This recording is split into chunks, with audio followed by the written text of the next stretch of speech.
এটা প্রাণের নবী হযরত মুহাম্মদ সাল্লাল্লাহু আলাইহি ওয়াসাল্লামের ঘর, কিন্তু এটা সেই ঘর মোবারক নয় যে ঘরে নবীজি থাকতেন, বরঞ্চ নবীজির ঘরের বর্তমান অবস্থা হলো এটি।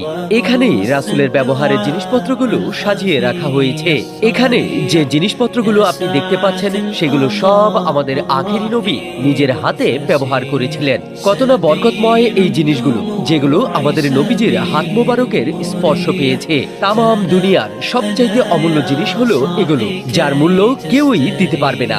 নবীজি সারা দুনিয়ার সর্দার ছিলেন। কুরবানি হতে চাই এমন নবীর উম্মত হয়ে, যিনি আখেরি দম পর্যন্ত আরাম, আয়েশ, সুখ, স্বাচ্ছন্দ্য কিছুরই চিন্তা করতেন না। মৃত্যুর আগ পর্যন্ত তিনি শুধু তার উম্মতদেরকে নিয়েই চিন্তা করেছিলেন। যদি আল্লাহ তার হাবিবকে আমাদেরকে হেদায়েত করার জন্য না প্রেরণ করতেন, তাহলে হয়তো আমরা আজও কুসংস্কারে থাকতাম। নবীজি আপনার কাছে কতটা মহান, কমেন্ট করে জানান।